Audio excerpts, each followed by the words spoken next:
आजचा ब्लॉग थोडा वेगळा आहे. एका एक्स्ट्रा भरणीपासून सुंदर DIY केलं. घरच्या घरी कमी खर्चात एअर फ्रेशनर बनवलं आणि शॉपिंगला गेल्यावर तर एक छोटासा घोळच झाला. चला तर आजचा ब्लॉग सुरू करूया. Hello guys, welcome to my channel. माझ्याकडे ही एक काचेची भरणी एक्स्ट्रा होती आणि माझ्याकडे काही कलर पण होते. मग म्हटलं की अशीच ठेवण्यापेक्षा काहीतरी सुंदर DIY करून बघूया. सगळ्यात आधी पूर्ण भरणीला पांढरा कलर लावायला घेतला. व्हाईट बेस दिल्यामुळे पुढचा कलर छान उठून दिसतो, म्हणून आधी हा बेस तयार करून घेतला आणि लावल्याच्या नंतर थोड्या वेळ सुकू दिला आणि सुकल्यानंतर त्यावर पूर्ण पॅरोट ग्रीन कलर लावायला सुरुवात केली. ही भरणी माझ्याकडे एक्स्ट्रा होती, म्हणून मी काहीतरी नवीन करून तुमच्यासोबत शेअर करावं असं मला वाटलं.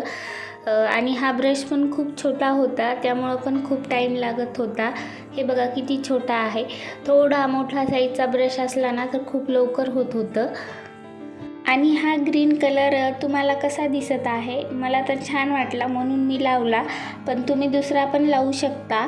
तर ग्रीन कलर पूर्ण झाल्यावर पुढचं काम होतं ते म्हणजे यावर छोटी छोटी फुलं काढणं. त्यासाठी मी इयरबड्सची काडी घेतली आणि त्याच्या मदतीने छोटे छोटे डॉट करून फुलं काढायला सुरुवात केली.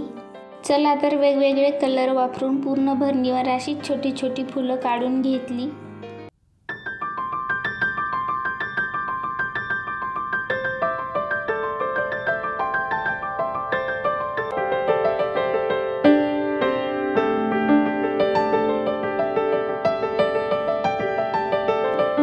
बघता बघता माझं छोटंसं DIY कंप्लीट झालं. मग मी ते फ्रीजवर ठेवून बघितलं, पण इथे आधी एक छोटंसं मनी प्लांट साध्या ग्लासमध्ये ठेवलं होतं आणि आता त्या DIY भरणीमध्ये ठेवल्यावर किती छान दिसत आहे ना.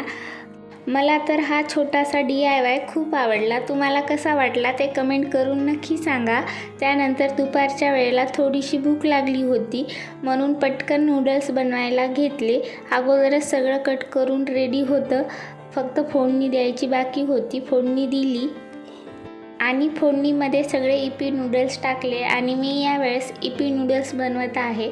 नेहमी मॅगी खाऊन बोर झालं त्यामुळे. आणि इपी नूडल्स पण खूप टेस्टी लागतात. मग मस्त गरमागरम नूडल्स तयार झाले आणि दिसायला किती टेस्टी दिसत आहेत. मग आम्ही दोघांनी मस्त नूडल्स एन्जॉय केले आणि खरं सांगायचं तर आजचे नूडल्स नेहमीपेक्षा खूप छान झाले होते. अगदी पटकन बनले आणि भूकही मस्त भागली. नंतर आम्हाला एक मूव्ही बघायची होती, म्हणून घरात थोडासा अंधार करून आरामात मूव्ही बघायला बसलो. मला खरं सांगायचं तर मूव्हीज बघायला फारसं आवडत नाही, पण आजची मूव्ही मात्र मला खूप आवडली. कधी कधी असं होते ना, आपल्याला मूव्ही बघायला इच्छा नसते आणि अचानक एखादी मूव्ही इतकी आवडते की आपण पूर्ण मूव्ही बघूनच उठतो. मूव्ही बघून झाल्याच्या नंतर आम्हाला बाहेर जायचं होतं, म्हणून मग जास्त वेळ न घालवता पटकन रेडी झालो. थोडंसं आवरून घेतलं आणि बाहेर निघालो.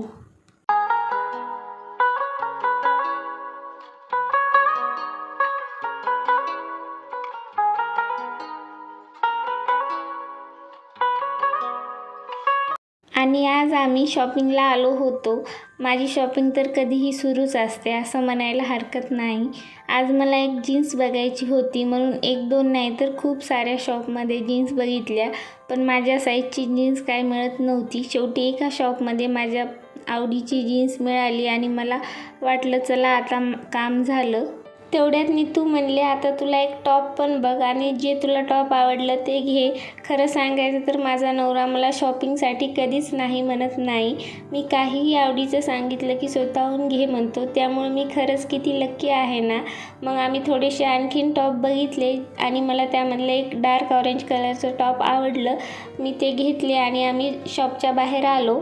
तर तिथे अचानक माझे मामा मामी भेटले आणि ही माझ्या मामाची मुलगी आहे, खूप बडबड करत होती. मग आम्ही त्यांच्यासोबत खूप वेळ गप्पा मारल्या आणि घरी आलो. घरी येऊन फ्रेश वगैरे झाले. आता तुम्हाला दाखवते शॉपिंगमध्ये नेमकं काय काय घेतलं. ही जीन्स घेतली होती, पण इथेच माझा मूड ऑफ झाला, कारण शॉपवाल्या भैयाने मला 30 साईज म्हणून जीन्स दिली आणि टॅगवरही 30 साईज दाखवली. पण घरी आल्यावर समजलं की जीन्स थोडीशी मोठी साईजची आहे आणि खूप लूज पण होत होती. आता ही जीन्स मला परत घेऊन जावं लागणार आहे. मी एवढा वेळ शॉपिंग करून पण त्या भैयाने शेवटी असा घोळ घातला. आणि हा टॉप घेतला आहे डार्क ऑरेंज कलरचा शॉर्ट कुर्ती, पण ही कुर्ती छान भेटली आहे. शॉपिंग करून घरी यायला खूप उशीर झाला होता, म्हणून येताना रात्रीच्या जेवणासाठी पार्सल घेऊन आलो होतो. बिर्याणी राईस. आज स्वयंपाक करण्यापेक्षा पटकन जेवण करून आराम करावा असं वाटत होतं. दुसऱ्या दिवशी सकाळी गुड मॉर्निंग एव्हरीवन. सकाळी मला ज्यूस बनवायचा होता. बीटरूट फ्रीजमध्ये ठेवून खराब होण्याआधी ज्यूस बनवून घ्यावं म्हटले आणि आणताना आणतो बीटरूट, पण ज्यूस बनवायचं काही लक्षात राहतच नाही, म्हणून आज बीटरूट आणि अनारचा फ्रेश ज्यूस बनवला.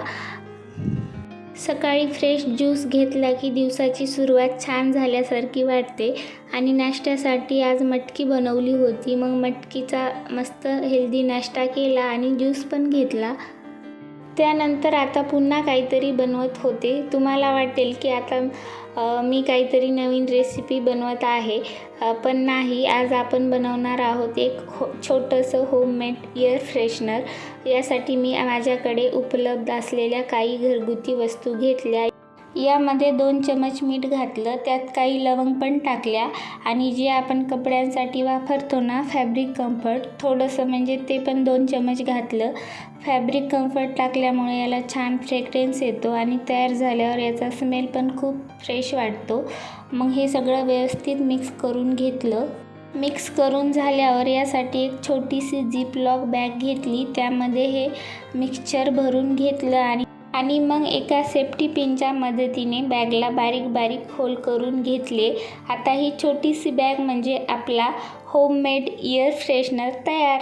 आणि हे तुम्ही कुठं पण ठेवू शकता. मी तर बाथरूममध्ये ठेवणार आहे. तुम्हाला आवडला असेल तर नक्की ट्राय करून बघा. व्हिडिओ आवडला असेल तर लाईक, कमेंट आणि सबस्क्राईब करायला विसरू नका. बाय.